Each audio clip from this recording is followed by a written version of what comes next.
نبی پاک صلی اللہ علیہ وسلم کے مدینے آنے سے پہلے ایک شخص تھا، عبداللہ بن ابی سلول اس کا نام تھا۔ تو مدینے والے لوگ اس کو اپنا پیشوا مانتے تھے، اوس بھی خزرج بھی، اس کی تاج پوشی بھی کی، بڑی اس کی منتا تھی۔ جب حضور آ گئے تو اس کا کاروبار بند ہو گیا۔ اب لوگ یہ نہیں سمجھتے کہ میں غلط ہوں، لوگ کسی کے مفادات کو ٹھیس پہنچتی ہے تو مخالفت کرنے لگ جاتا ہے۔ اب اس کے حالات جب خراب ہوئے تو اس نے پتہ کیا کیا، جھوٹ موٹ کا کلمہ پڑھ لیا۔ سمجھ آ رہی ہے باتوں؟ جھوٹ موٹ کا، اور منافقوں کا ایک ٹولہ اس نے تیار کر لیا جس کا قرآن مجید نے سورہ منافقون میں ذکر کیا۔ ایک جنگ کا موقع تھا، نبی پاک صلی اللہ علیہ وسلم تشریف لے گئے تو عبداللہ بن ابی سلول بھی چلا گیا۔ حضرت عمر فاروق رضی اللہ تعالیٰ عنہ کے ایک غلام تھے، وہ پانی لینے کنویں پہ گئے۔ ادھر سے انصار میں سے، چونکہ حضرت عمر کے غلام مہاجر تھے، انصار میں سے ایک شخص پانی لینے پہلے سے آیا ہوا تھا۔ پانی بھرنے میں کوئی اختلاف ہو گیا، جھگڑا ہو گیا، مار کٹائی تک نوبت آ گئی۔ حضرت عمر کے غلام نے کچھ چیز مار دی، اس شخص کو زخمی ہو گیا۔ اس نے پکارا، عبداللہ بن ابی سلول نے سمجھا کہ موقع اچھا ہے، دوڑا ہوا آیا اور آ کر اس نے کہا، انصار مدینہ بھاگ کے آؤ، جلدی آؤ، اور بڑے غلط جملے استعمال کیے۔ کہنے لگا، اگر ان لوگوں کو تم اپنا بچا کچا کھانے کو نہ دیتے مہاجروں کو تو آج یہ تمہارے سر پہ نہ بیٹھتے۔ معاذ اللہ، ایسی باتوں پہ کہا کریں، بولے یہ روز مرہ کی گفتگو میں عادت بنائیں، کوئی ایسی بات کرنی ہو تو معاذ اللہ استغفر اللہ کہہ کے کرنی چاہیے۔ اس نے کہا کہ معاذ اللہ، اب ان کو بچا کچا نہ دیں تو یہ ہمارے سر پہ نہ بیٹھتے۔ شور کیا اس نے۔ ہمارے ہاں بھی سیانے بندے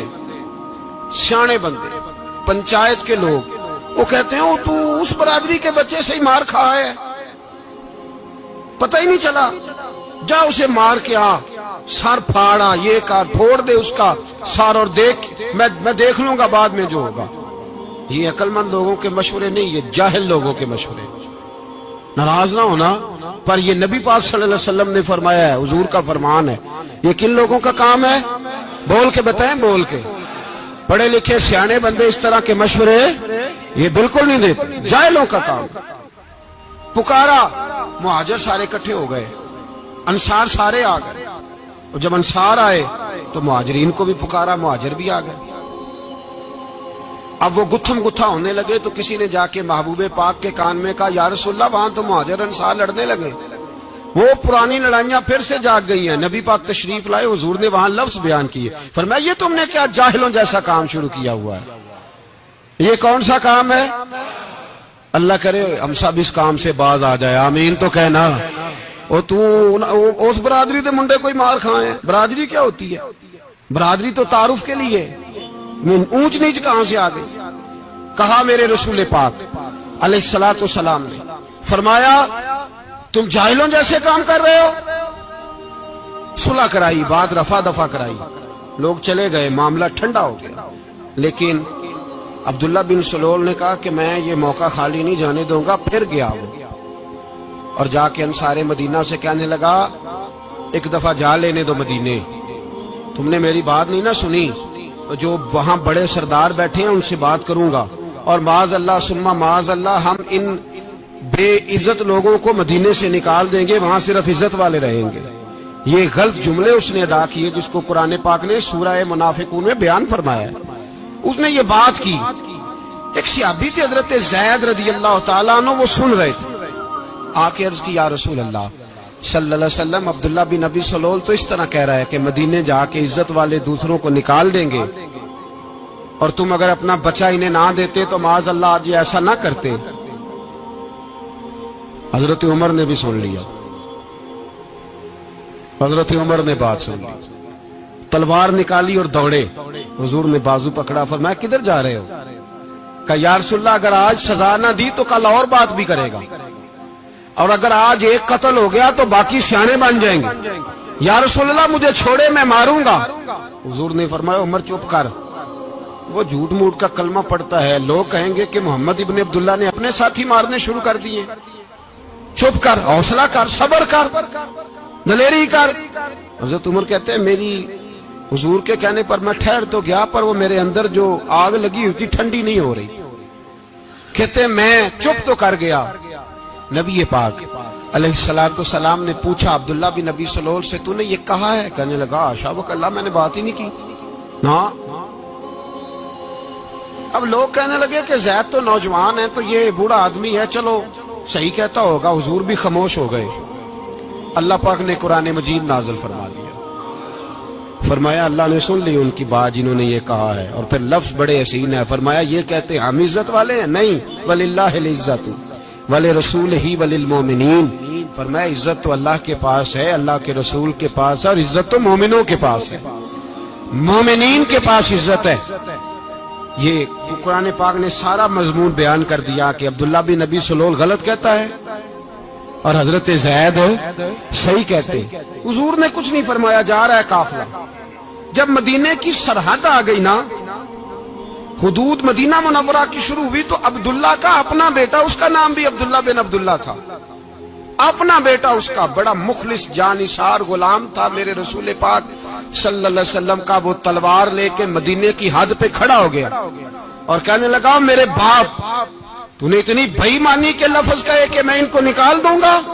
کہے اپنی زبان سے کہ میں ذلت والا ہوں، رسول پاک کو اللہ نے بڑی عزت عطا فرمائی، کہے ورنہ میں تیری گردن کاٹ دوں گا۔ بول، کہے حضور بھی عزت والے اور نبی پاک کے غلام بھی عزت، کہے اپنی زبان سے، کہے میرے رب کا یہ فرمان ہے وَرَفَعْنَا لَكَ ذِكْرَكَ، حبیب میں خود تیرے لیے تیری شانوں کو بلند فرما دوں گا۔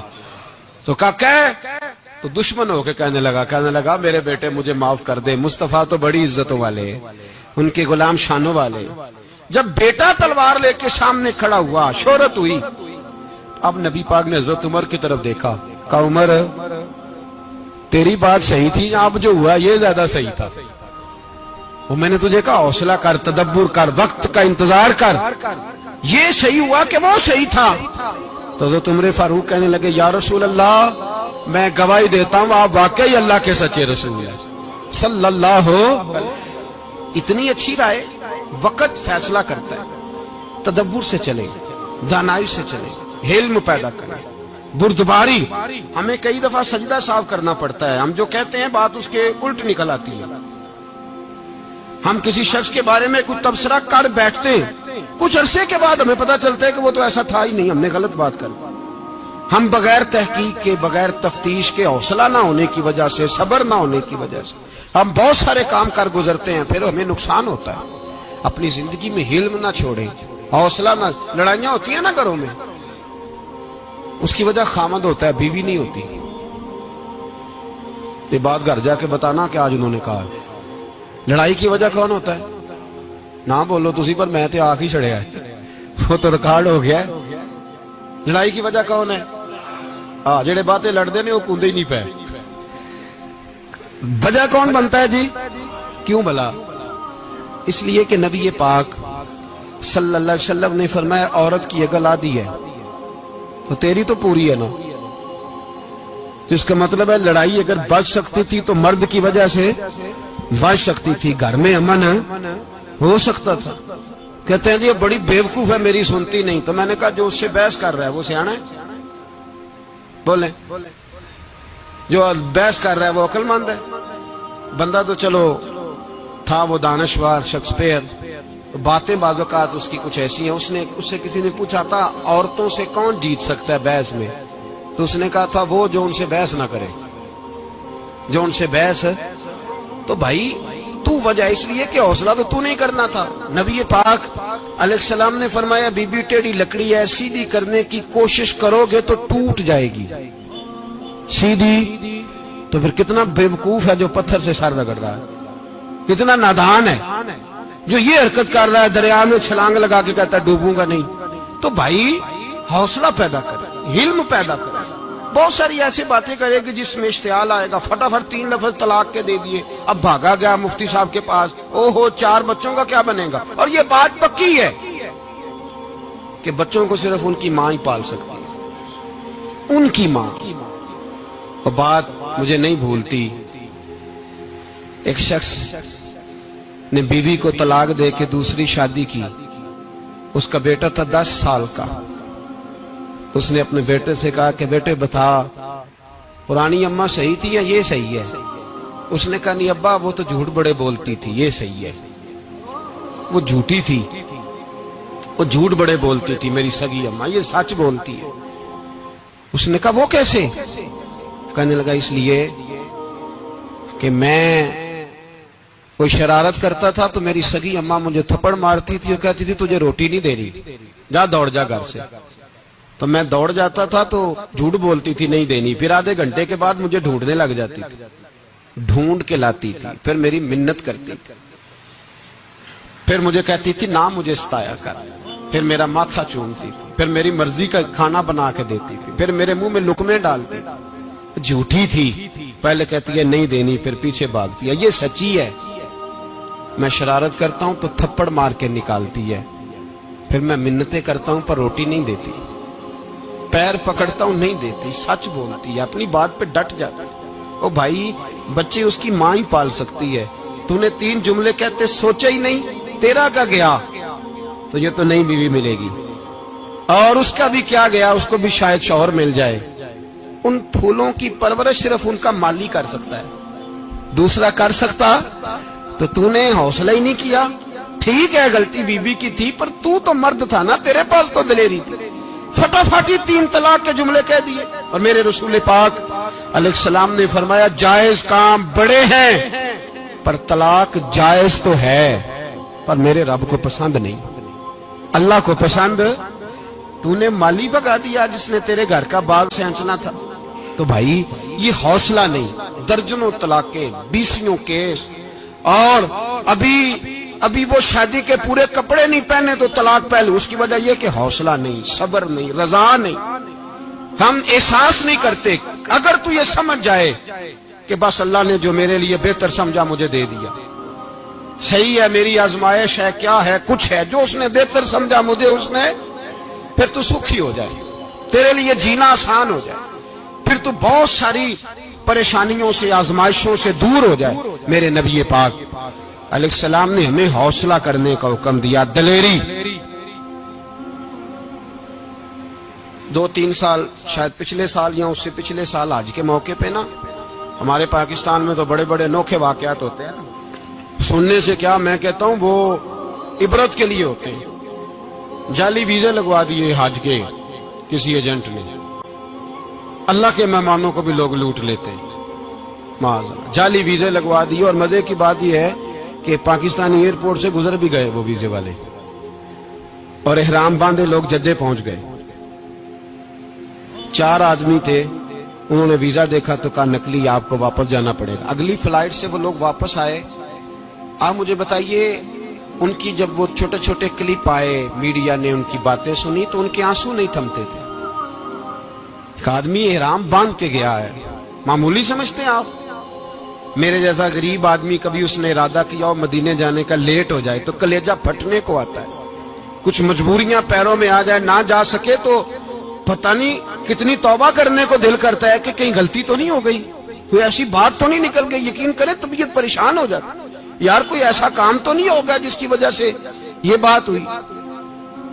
4 آدمی لوٹ آئے، حالات خراب ہو گئے، لوگ رو رو کے قصے سناتے تھے. لیکن میرے رسول پاک علیہ السلام کا حوصلہ دیکھو. حضور کعبے کا بھی کعبہ، حضور مالک، حرم کے مالک مطلق، جن کے صدقے اللہ نے کعبہ کو بیت اللہ بنایا. حاجیو آؤ شہنشاہ کا روضہ دیکھو، کعبہ تو دیکھ چکے اب کعبے کا بھی کعبہ دیکھو. حضور 1400 صحابہ کو لے کے گئے عمرہ کرنے. مقام حدیبیہ پر پہنچے تو کافروں نے روک لیا، ہم عمرہ نہیں کرتے. تو اور میں خادم اور جو وارث و مالک ہیں 1400 صحابہ، ہم نہیں عمرہ کرنے دیتے، واپس جائیے. صلح لکھی جا رہی ہے. صلح کی شرطیں کیا ہیں؟ مکے سے کوئی آدمی غلطی سے بھی مدینے چلا گیا، مکے کا آدمی، تو مسلمان اگر ان کے ظلم سے تنگ آ کے، مکی مسلمان کافروں کے ظلم سے تنگ آ کے مدینے چلا گیا تو مدینے والے واپس کریں گے. اور اگر مدینے سے کوئی شخص غلطی سے بھی مکے چلا گیا تو مکے والے واپس نہیں کریں گے. اتنی سخت شرائط. حضرت عمر غصے سے کانپنے لگے, صحابہ پریشان ہیں, پر میرے رسول پاک نے صبر دکھایا, حوصلہ, تدبر. یہ تدبیر ہے, صبر ایک بہترین تدبیر ہے, اگر کوئی اپنائے تو بہترین طریقہ ہے. حضور نے فرمایا ہمیں منظور ہے, صلح کرو.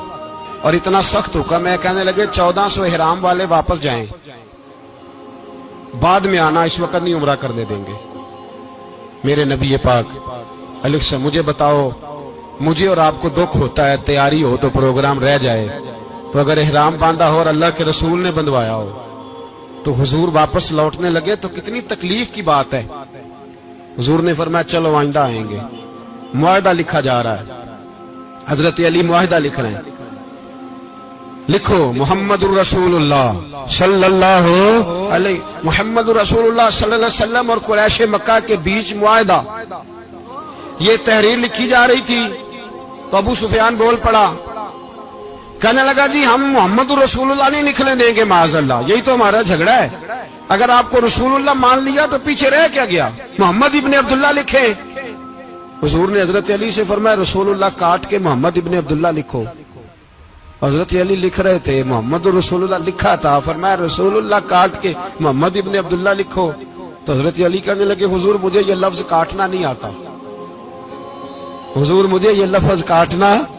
کسی صحابی نے اعتراض نہیں کیا کہ لکھنا آتا تھا, کہا مجھے کاٹنا. حضور نے دوبارہ کہا علی کاٹ دو. کہا یا رسول اللہ مجھے یہ لفظ کاٹنا نہیں آتا. میرے حبیب نے تیسری دفعہ کہا علی کاٹو. تو شیر خدا نے قلم چھوڑا, ہاتھ باندھے اور کھڑے ہو کہنے لگے محبوبہ مجھے تیرے قصیدے لکھنے آتے ہیں, کاٹنے کوئی نہیں آتے. میں مجبور ہوں, مجھ سے نہیں ہوتا, کوشش کرتا ہوں, نہ قلم اٹھتا ہے نہ ہاتھ چلتا ہے. میرے حبیب پاک نے قلم پکڑا اور لفظ رسول اللہ خود کاٹ کے محمد ابن عبداللہ کرایا. بھائی وقت گزر گیا, صلح ہو گئی. یہ تدبر, یہ حوصلہ, یہ تدبیر میرے نبی نے فرمائی. اب تو 1400 کو مکے نے نہ داخل ہونے دیا, لیکن 1 سال ہی گزرا, تھوڑا ہی وقت گزرا, میرے رسول پاک 10,000 کو لے کے مکے میں داخل ہو گئے. 10,000. اس نے فائدہ دیا. حکمت کیا تھی, تدبر کیا تھا. قریش روز لڑائی کرنے آ جاتے تھے, تبلیغ ہی نہیں کرنے دیتے تھے. ان سے صلح ہو گئی تو نبی پاک نے کیسر کو خط لکھا, کیسر روم کو, ہرکل کو. دور دراز تبلیغ پھیل گئی, مسلمان 100,000 سے زیادہ ہو گئے. ان کی طرف سے اب وہ لڑائی بند ہو گئی. میرے حبیب پاک علیہ السلام کے حوصلے نے کمال دکھایا, اس تدبیر نے فائدہ دیا امت مسلمہ کو. 10,000 کا لشکر لے کے حضور کعبے میں داخل ہوئے. کل جو ابو سفیان کہتے تھے نا محمد رسول اللہ لکھنے نہیں دوں گا, آج وہ خود کہہ رہے تھے اشہد ان لا الہ الا اللہ واشہد ان محمد رسول اللہ صلی اللہ علیہ. کل جو کہہ رہے تھے کہ میں یہ لفظ نہیں لکھنے دوں گا, آج ابو سفیان کی حویلی میں لاکھوں لوگ, ہزاروں لوگ بیٹھے تھے اور سارے کہہ رہے تھے محمد الرسول اللہ محمد الرسول اللہ محمد الرسول اللہ صلی اللہ علیہ وسلم. میرے محبوب کی تدبر نے, فقاہت نے, اور پھر کمال ہوا. 1400 کہاں اور 1,44,000 کہاں. 1400 کہاں اور 1,44,000. 1400 کو نہیں جانے دیا عمرہ کرنے. میرے رسول پاک 1,44,000 کو لے کے حج کرنے چلے گئے. حضور نے حج کیا, ہر طرف لبیک لبیک کی صدائیں بلند ہوئی. یہ میرے نبی پاک کا تدبر ہے, حوصلہ ہے. اگر وقتی طور پہ حوصلہ کر جاؤ گے, دلیری کر جاؤ گے, آنے والا وقت آسان ہو جائے. حوصلہ نہیں, صبر نہیں, سکون نہیں, 2-4 باتیں, یہاں تک کہ لوگ ابا جی کی بات برداشت نہیں کرتے, ایسے جملے کہہ دیتے ہیں جو دوبارہ پلٹ کے نہیں آتے. ماں کو لفظ نہیں بولتے, باپ کی روح تک چھلنی کر دیتے ہیں وہ جملے. لیکن لوگ اس وقت حوصلہ کرنے, اور ہم پنجابی لوگوں نے تو گنجائش ہی بڑی دے دی ہے. کہتے بچہ ہے جے ایک ہی ہے, ایک میں حوصلہ کرے کی ہے ماشاءاللہ. تو اگر جوان ہو گیا تو کہتے ہیں گرم خون ہے, مکہ کم. اگر بوڑھا ہو گیا تو کہتے ہیں بوڑھوں میں حوصلہ نہیں ہوتا, نہ بچے میں نہ. تو کس میں حوصلہ ہوگا, بولے کسی میں بھی نہیں. چھٹی سب کو فتوا مل گیا نا, یہ بچہ ہے جی, ابھی یہ تو بچہ ہے, آپ تو سیانے بیانے ہیں, یہ بچہ ہے. کمال ہو گئی ہے بھائی. کیا مطلب ہے بچہ ہے؟ بچے کو سارا پتا ہے, ہر چیز اسے آتی ہے, حوصلہ کرنا ہی نہیں آتا. اور پھر کہہ دیا وہ تو گرم خون ہے. وہ کیا بات کرتے ہو, گرم خون؟ ابے کے گلے پڑ گیا گرم خون, اس کو کھڑا کرو نا ایس پی کے سامنے اور اس کو مار تھپڑ اس کے منہ پہ, تیرے گرم خون کا پتا چلے. غریب کے یہ گلے پڑ گیا, اس کو کھڑا کرو ایس ایچ او کے سامنے, پھر پتا چلے گا خون کتنا گرم ہے. وہاں بالکل چپ ہے, بالکل خاموش ہے. اور گرم خون اس کا صرف اماں کے لیے, جلال صرف رہ گیا اگر غریب گھر کی بیٹی بیاہ کے لایا تو صرف اس کے لیے. کوئی ایسی بات نہیں. ہم بڑے سیانے, ہمارا غصہ بڑا سمجھدار ہے, ہمارا وہ گرم خون بڑا سیانا ہے. وہ جہاں دیکھتا ہے کہ معاملہ ہلکا ہے تو وہاں وہ گرم خون جلال میں, اور جہاں دیکھتا ہے کہ سامنے والا تگڑا ہے تو وہاں وہ گرم خون فوراً ٹھنڈا ہو جاتا ہے. حوصلہ پیدا کرے. زندگی حوصلے مند لوگ جیتے ہیں, جو حوصلے مند نہیں ہوتے وہ تو زندگی کا ایک سال لطف سے نہیں جی پاتے. حوصلہ کریں, مسکرائیں. میرے نبی پاک صلی اللہ تعالی علیہ وسلم نے نا عثمان بن طلحہ, کعبے کی چابی ان کے پاس ہوتی تھی. حضور نے ایک دن فرمایا عثمان, اچھا یہ نہیں تھا کہ عثمان خاص لوگوں کو چابی کعبہ کھول کے دکھاتے تھے, بلکہ ان کو قریش کی جانب سے یہ حکم تھا کہ جو بھی تجھے کہے تو نے کعبے کا دروازہ کھول دینا. نبی پاک علیہ الصلوۃ والسلام نے نا ہجرت سے 2-4 دن پہلے کہا کہ عثمان ذرا چابی دو, میں نے کعبہ اندر سے دیکھنا ہے. بڑے ٹھنڈے دل سے ذرا سننا, ادھر دیکھو میری طرف, ادھر دیکھیے گا ذرا میرے بھائی. میں نے ایک بندے سے کہا یار پانی کی بوتل دینا دکاندار سے. ایک ہے, اس نے کہہ دیا نہیں میرے پاس. اس بات کا کوئی غصہ بولیے, اور اگر وہ کہے سارے زمانے کو ملے گی آپ کو نہیں دینی, پھر بولے میرا خیال ہے چپ کر کے ہنس کے آ جائیں گے, سوال ہی نہیں پیدا ہوتا. ہم کہیں گے مجھے نہیں نہ دینی, تو نے تو دکان اٹھا یہاں سے, بند کر اسے. کیا مطلب ہے سب کو دینی ہے تجھے نہیں دینی؟ کیا معنی ہے اس کا؟ لے کے جاؤں گا, جھگڑا ہوگا, بحث کریں گے. عثمان بن طلحہ سے حضور نے فرمایا دروازہ کھولو, کعبہ دیکھنا ہے. عثمان کہنے لگا میں ساری دنیا کو دکھاؤں گا, آپ کو نہیں دکھاؤں گا. کتنی سخت بات ہے, پر قربان جائیں رسول اللہ کے حوصلے پہ صلی اللہ علیہ. عثمان کہتے ہیں میں نے یہ بات کی تو نبی پاک مسکرانے لگے, اور میں اچھا نہیں دینی, تو حضور نے نا مسکرا کے اور میری کمر پہ تھپکی دی, فرمایا اچھا یاد رکھنا یہ چابی میں تجھ سے لے لوں گا, اور جس کو میرا دل کرے گا میں اس کو دوں گا. عثمان کہتے ہیں روز رات کو نبی پاک کے یہ جملے میرے کانوں میں گونجا کرتے تھے, گونجتے تھے کہ حضور نے فرمایا. کہتے ہیں جس دن پتا چلا نا نبی پاک 10,000 کا لشکر لے کے آ رہے ہیں, تو ابو سفیان میٹنگیں کر رہے تھے, مکے کے سارے سردار تیاری کر رہے تھے, اور میرے کانوں میں ایک ہی لفظ تھا کہ حضور نے فرمایا میں چابی لے لوں گا, پھر جس کو میں چاہوں گا اسے دوں گا. عثمان کہتے ہیں حد ہو گئی, وقت گزر گیا, حضور آ گئے, طواف فرمایا, اور طواف کے بعد میرے نبی پاک علیہ السلام نے فرمایا بلاؤ نا ذرا عثمان کو. عثمان کہتے ہیں میں چابی لے کے آیا تو دوسرا جملہ کوئی نہیں. ساڈے نا کوئی بندہ مشورہ دے وہ نہ منیے, تے جے کام مونج ہو جائے نا جن جو نے مشورہ دیتا سی تے وہ نال ہی غوث پاک بن جاندا ہے. تینوں آکھیا سی نا, فوراً ہی داتا علی اجویری ہو جاندا ہے.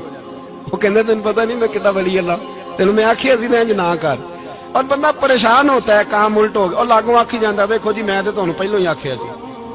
جی عجیب بات ہے, شیخ چلی کی طرح پیچھے پڑ جائے گا, میں نے تو پہلے ہی کہا تھا. او بس کر یار, اب تو خواجہ معین الدین اجمیری ہو گیا, بس کرو. مشورہ ہی ہوتا ہے, کسی کا مل جاتا ہے اور کسی کا نہیں لیا جاتا. فوری طور پہ بندہ اٹھ کے نہ تو ولایت کی 4تھی سیڑھی پہ چڑھ جائے گا, کہے گا میں تو ابدال وقت ہوں, میں کتب دورہ ہوں, میں نے تجھے کہا نہیں تھا. بس کر یار, کئی دفعہ مشورے صحیح ہوتے ہیں, کئی دفعہ صحیح.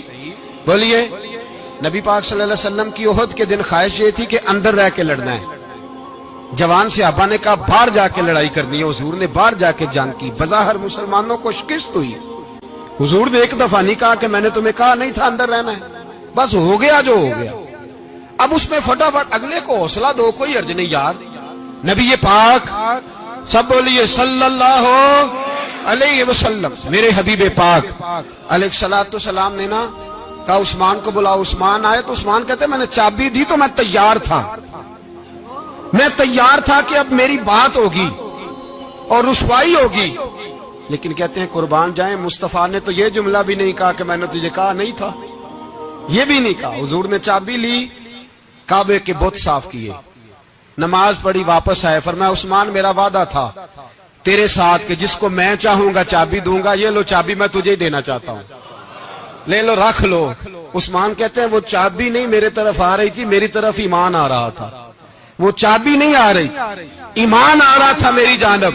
کہتے ہیں میرے ہاتھوں میں چابی آئی اور میری زبان پہ کلمہ توحید جاری ہو گیا. بھائی تدبر، حوصلہ، صبر، رضا. ہمیں تو ٹائم بھی نہیں گزارنا تھا.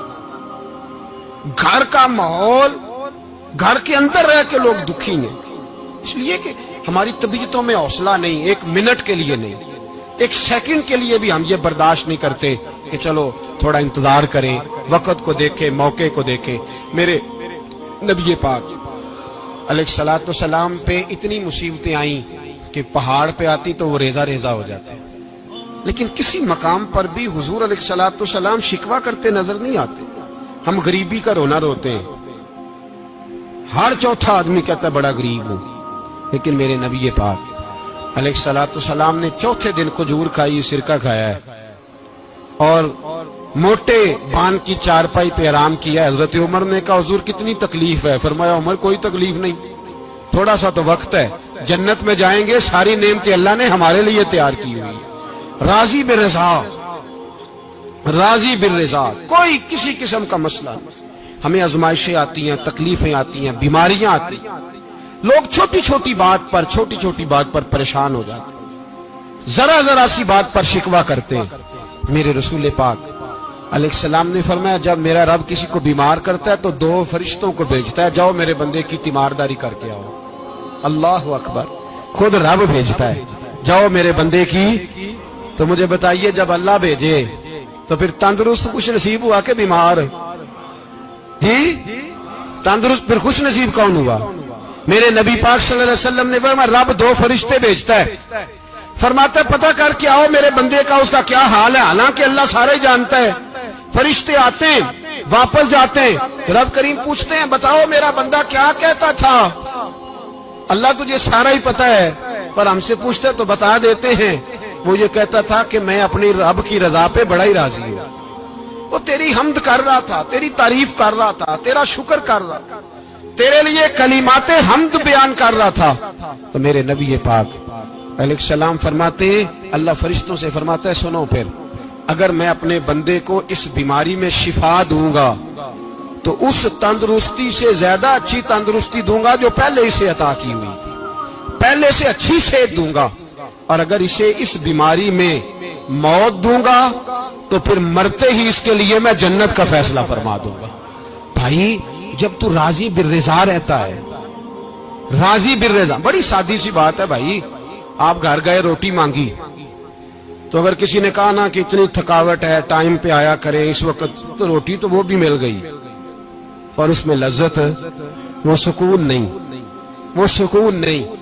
میری اماں جی سالن پکا کے رکھ لیتی تھی تو روٹی جب بھی کوئی مانگتا تھا تو تازی بنا کے دیتی تھی. ان کی طبیعت تھی. تو میں اکثر ان سے کہتا کہ اماں جی پکا کے رکھ دیا کرو. تو کہتے تمہیں خوشی نہیں ہوتی جب تمہاری اماں تازی پکا کے دیتی ہے؟ خوشی ہوتی ہے، طبیعت میں خوشی ہوتی ہے. ان کا مزاج تھا، ذوق تھا، تو ہم سمجھتے تھے یار یہ بڑی سعادت کی بات. تو آپ گھر گئے رات کو تو گھر والوں سے کہا روٹی، تو فوراً اٹھے فوراً، اور انہوں نے کھانا تازہ بنایا اور ساتھ یہ بھی کہا باہر سے نہ کھایا کرے بندہ بیمار ہو جاتا ہے. کتنی ٹھنڈک پہنچتی ہے آدمی کے دل کو، سکون ملتا. تو بھائی بیماری تو آپ نے کاٹ لی، لیکن ساتھ کہو ہو بڑا بیمار ہوں، میں نے تو اتنے گناہ بھی نہیں کیے، ظلم بھی نہیں کیا، کسی کو کچھ بھی. اب بیماری تب بھی کٹ گئی، پر بڑی آزمائش. مریض ڈاکٹر کے گلے پڑ رہا ہے، اس کے لواحقین جھگڑے کر رہے ہیں، بیماری وہ بھی کٹ گئی. اور ایک بیمار وہ ہے جو چارپائی پہ لیٹا ہے اور کہتا ہے جس طرح میرا اللہ راضی اسی طرح میں بھی راضی. تو بیماری اس کی بھی کٹ گئی. حضرت یونس علی نبینا علیہ الصلوۃ والسلام نے ایک دن حضرت جبریل امین ملنے آئے تو جناب یونس علیہ السلام کہنے لگے اے جبریل، اللہ کے نیک بندوں میں جو اللہ کو اس وقت سب سے زیادہ پسند ہے نبیوں کے بعد، توجہ کرنا بات پر، جو سب سے زیادہ اللہ کو پسند ہے نبیوں کے بعد ولیوں میں، اور سب سے زیادہ اللہ جس کو اللہ کی بارگاہ میں عبادت گزار لکھا جاتا ہے، میری اس بندے سے ملاقات کرا۔ تو حضرت جبریل نے جناب یونس علیہ السلام کو ساتھ لیا تو ایک شخص کے پاس پہنچے جو آنکھوں سے اندھا تھا، دونوں ہاتھ اس کے سلامت نہیں تھے اور پورے جسم میں پیپ جاری تھی، ریشہ تھا۔ جب جا کے السلام علیکم کہا نا حضرت یونس نے، اس نے وعلیکم السلام کے بعد پہلا لفظ پتہ کیا کہا؟ اس نے کہا یا اللہ تیرا شکر ہے، یا اللہ تیرا، آپ بھی ادا کریں اللہ کا شکر، یا اللہ تیرا، اللہ تیرا شکر ہے۔ تو حضرت یونس علیہ السلام کہنے لگے تو شروع سے اس طرح کا ہے، نابینا بھی اور ہاتھوں سے معذور بھی اور سارا جسم شروع سے؟ تو بڑے ہی خوبصورت لفظ اس بیمار نے کہے، کہنے لگے نہیں حضور، میں بالکل ٹھیک ٹھاک تھا، جب تک میرے رب نے چاہا کہ یہ دنیا کو دیکھے تو تب تک اس نے مجھے آنکھیں دیں، اور جب اس نے چاہا کہ اب اس کا دیکھنا بہتر نہیں تو اس نے واپس لے لی۔ تو یا اللہ تیرا شکر ہے، اللہ تیرا شکر ہے۔ پھر کہا جب تک اس نے چاہا کہ میرے ہاتھ رہے تب تک رہے، جب اس نے چاہا کہ میرے لیے بہتر نہیں تو اس نے لے لیے، تو یا اللہ تیرا شکر ہے۔ جب تک اس نے چاہا کہ میرا جسم صحیح و سلامت رہے تو رہا، اور جب اس نے چاہا کہ میرے لیے بہتر نہیں تو مجھے بیمار کر دیا، تو یا اللہ تیرا شکر ہے۔ تو حضرت یونس علیہ السلام کہنے لگے جبریل واقعہ یہ اللہ کا سب سے زیادہ شکر گزار بندہ ہے، سب سے زیادہ عبادت گزار بندہ ہے، سب سے زیادہ۔ میرے نبی پاک علیہ السلام نے فرمایا اللہ اللہ ہے، مجھ پر پہرا دے گا کون لڑائی میں، مجھ پر پہرا دے گا کون لڑائی میں، مجھ پر پہرا دے گا کون لڑائی میں، مجھ پر پہرا دے گا کون لڑائی میں۔ میں صدیق اکبر آقا بول پڑے، بول پڑے، مٹھی سے ابو جہل کی کنکر بول پڑے، اللہ اللہ ہے، اللہ اللہ ہے، اللہ۔ میرا مومن ہر حال میں نفع میں ہے، نعمت ملے تو شکر کر کے نفع، مصیبت آئے تو صبر کر کے نفع، اپنی زندگی میں تحمل، بردباری، علم پیدا کرے، حوصلہ پیدا کرے۔ ہر آنے جانے والے شخص کے مزاج کے مطابق اسے نہ ملے، اپنا مزاج صحیح رکھے، اپنی طبیعت کے مطابق اپنے ماحول کو برقرار رکھیں۔ علم کے ساتھ گزارا کرو گے تو رشتہ داروں سے بھی بنی رہے گی، دوستوں سے بھی بنی رہے گی، ہر ایک سے تعلق رہے گا۔ اور اگر آپ کے اندر یہ حوصلہ نہیں تو پھر سارے معاملات پریشانی کا شکار ہو جائیں گے۔ یہ تو آج کا مضمون تھا۔ ہمیں نا لوگ مشورہ دیتے ہیں، کہتے ہیں پیر صاحب درویشوں کو سیاست کی بات نہیں کرنی چاہیے، دیتے ہیں نا مشورہ لوگ، جی تھوڑا تھوڑا بول دیں، تھوڑا تھوڑا دیتے ہیں نا۔ اگرچہ ہم ان کی بات نہیں مانتے، اس لیے کہ اقبال نے کہا تھا جدا ہو دین سیاست سے تو رہ جاتی ہے چنگیزی، جدا ہو دین سیاست سے تو۔ اور پہلا فکرہ یہ ہے کہ جلال بادشاہی ہو یا جمہوری تماشا ہو، جدا ہو دین سیاست سے تو رہ جاتی ہے۔ اس نے کہا جب سیاست اور دین علیحدہ علیحدہ ہوتے ہیں تو چنگیز خان اور ہلاکو خان پیدا ہوتے ہیں۔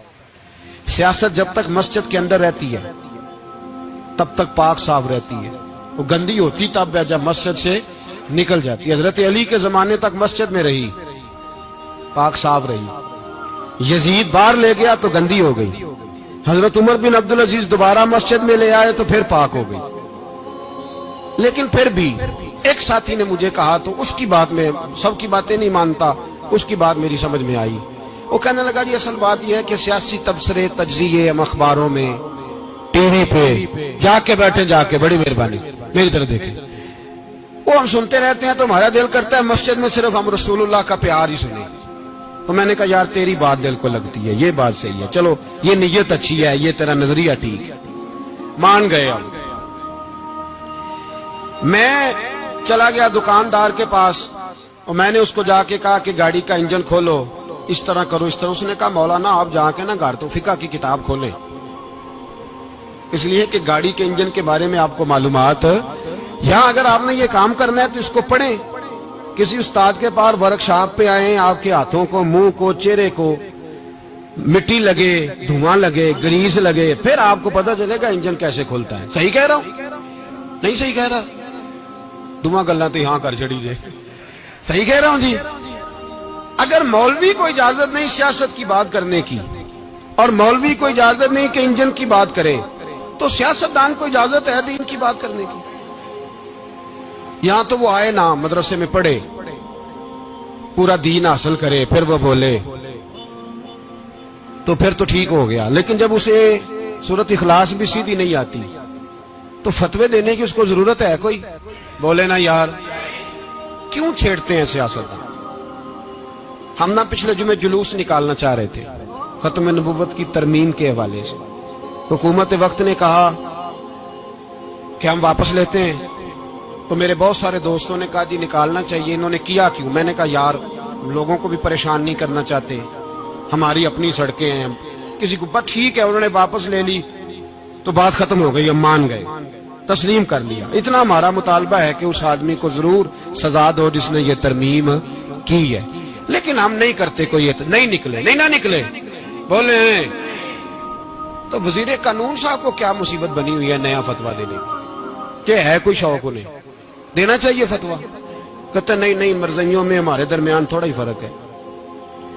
مجھے یوں لگتا ہے کہ یہ جان بوجھ کر کوئی نہ کوئی ایسی شرارت کرتے ہیں جس سے لوگ اشتعال میں رہے. جان بوجھ. حلم, حوصلہ, صبر ذات کے بارے میں تو ہے, لیکن اگر کوئی رسول پاک کی بے ادبی کرے تو پھر حوصلے کی بات ہے ہی نہیں. پھر تو جہاد کی بات ہے. اور میں دیانتداری سے مسجد میں باوضو بیٹھ کر جمعے کے دن مشورہ دیتا ہوں حکومت کو, اور وزیر قانون کو مشورہ دیتا ہوں کہ نہ فرعون کی حکومت ساری زندگی رہی, نہ نمرود رہا, نہ جاج بن یوسف رہا, نہ یزید رہا. اور یار درباری بن کے حکمرانوں کی چاپلوسی کرتے کرتے تم یہاں تک آ گئے ہو کہ اب نبی پاک کی عزت کو ہاتھ ڈالنا شروع کر دیا ہے. اور آپ یقین کریں سیاسی جماعتوں کا اتنا برا حال ہے کہ ان کے لیڈر کے بارے میں کوئی بات کرے تو پاگل ہو جاتے ہیں یہ احتجاج کر کر. اور اس نے ڈائریکٹ کہہ دیا کہ ختم نبوت کا مسئلہ ہی کوئی نہیں, جو دین کی بنیاد ہے, کسی کو پرواہ نہیں. مجھے تو ان لوگوں کی فکر ہو رہی ہے جن لوگوں نے انہیں ووٹ دیے ہیں, وہ اللہ کو کیا جواب دیں گے. اور یہ اللہ ماشاءاللہ ساری سیاسی جماعتیں اس طرح کی. اور میرا وزیر قانون صاحب کو بھی مشورہ ہے کہ زندگی بڑی تھوڑی ہے, بڑی تھوڑی. اللہ سب کو معاف کرتا ہے, اپنے رسول کے غداروں کو معاف نہیں کرتا. اور یہاں تمہاری گاڑیوں پہ جھنڈے لگے ہوئے ہیں, وہاں بھی تمہارے جھنڈے لگیں گے, پر اس لیے لگیں گے کہ یہ غدار ہے ناموس رسالت کے. یہ جھنڈے لگیں گے. شرم کرو اور ڈر جاؤ, بس کر دو. تمہارے منہ میں اب دانت پورے نہیں رہے. کوئی شوگر کا مریض ہے تو کوئی بلڈ پریشر کا, تو کوئی ہارٹ کا, تو کوئی کینسر کا. شرم کرو اور اپنی قبر کی بھی تھوڑی سی فکر کرو. بتاؤ پاکستان کے کتنے صدر گزرے, وزیر اعظم گزرے, تو ان کی قبریں کہاں ہیں؟ کوئی جاتا ہے ان کی قبروں پہ؟ کسی کو خبر ہے؟ کیوں اپنے لیے جہنم کٹھی کرتے؟ سارا کچھ دنیا داری رہ گئی ہے, سارا کچھ صرف یہی رہ گیا. حضرت ابو بکر سردار تھے, حضرت عمر سردار تھے قبیلے, حضرت عثمان سردار تھے. انہوں نے سرداریوں کو ٹھوکر مار کے رسول اللہ کے قدموں میں بیٹھنا پسند کی. سرداریاں چھوڑ کے غلام بن گئے. تم سرداریاں بچانے کے لیے رسول اللہ کی غداری کرتے ہو, شرم نہیں آتی؟ اور قوم شکوہ ہے مجھے ان لوگوں سے جو مولوی تو کہہ دیتے ہیں تو سیاست نہ کر, اور کسی سیاستدان کو منع نہیں کرتے کہ جب تجھے سورت فاتحہ بھی نہیں آتی تو تجھے کس نے اجازت دیا اتنی بڑی بات. اور میں نے پچھلے سے پچھلے جمعے بھی کہا تھا, پھر کہتا ہوں اور آن دی ریکارڈ کہتا ہوں, مرزائی کل بھی کافر تھے, آج بھی کافر, اور قیامت تک. اور جو ان کے کفر میں شک کرے وہ بھی, اور پکا بے ایمان ہے, کافر ہے. وہ وزیر قانون ہو یا صوبائی ہو یا وفاقی ہو, من شک فی کفر ہی فقط کفر. جو مرزائی کے کفر میں شک کرے وہ بھی